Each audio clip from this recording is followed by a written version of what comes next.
Assalamualaikum warahmatullahi wabarakatuh.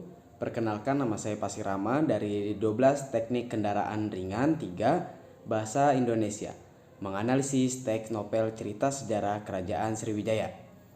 Nah, sebelum itu kita akan mengetahui dulu gimana pengertian dari teks cerita sejarah. Pengertiannya itu, teks cerita sejarah adalah naskah cerita atau narasi yang mengandung unsur sejarah masa lampau. Dan ciri-cirinya terdiri ada 4. Yang pertama, disajikan secara kronologis atau urutan peristiwa. Kedua, bentuk teks cerita ulang recount. Yang ketiga, menggunakan konjungsi temporal. Dan terakhir, ada memuat fakta sejarah atau rekaan. Oke, dilanjut lagi, kan kita tadi udah mengetahui bagaimana pengertian dan ciri-cirinya. Dan selanjutnya ini ada struktur teks cerita sejarah. Itu dibagi ada 6. Ada 6. Yang pertama itu ada orientasi, yaitu pengenalan. Dan kedua, pengungkapan peristiwa, yaitu peristiwa awal yang menimbulkan berbagai masalah. Dan ketiga, ada menuju konflik, yaitu peningkatan masalah. Dan keempat, ada puncak konflik, yaitu komplikasi. Dan kelima, ada penyelesaian, evaluasi atau resolusi.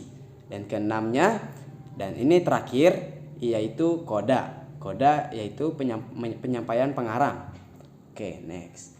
Setelah itu kita langsung masuk ke intinya, yaitu pada orientasinya. Orientasi cerita sejarah Kerajaan Sriwijaya. Kerajaan Sriwijaya merupakan kerajaan maritim terbesar di Indonesia. Kerajaan yang terletak di Palembang, Sumatera Selatan ini sudah berdiri sejak abad ke-7 Masehi. Pendirinya adalah Dafunta Hyang Srijaya Nasa. Berdirinya Kerajaan Sriwijaya berawal dari perjalanan suci Dafunta Hyang.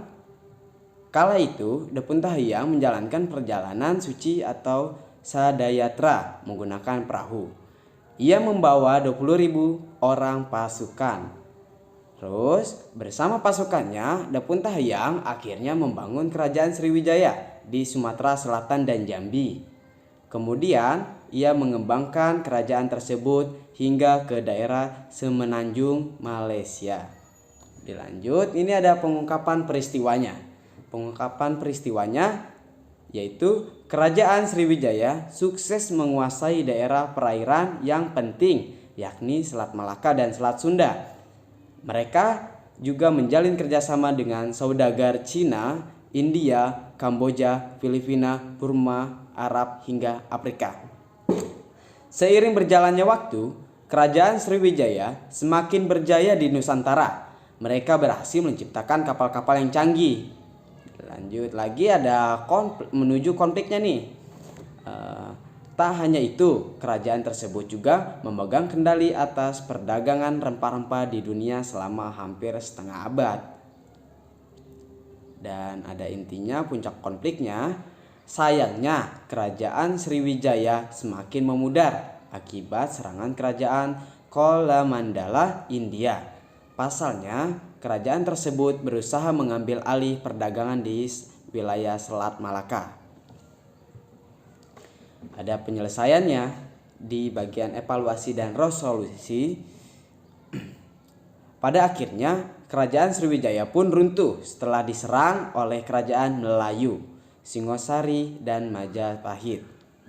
Dilanjut, dan ini yang paling terakhir, ada kodanya. Kodanya yaitu Kerajaan Sriwijaya telah meninggalkan sejumlah peninggalan bersejarah. Di antaranya adalah prasasti Telaga Batu, prasasti Kedukan Bukit, prasasti Talang Tuo, Candi Muara Takus, dan Candi Kota Kapur.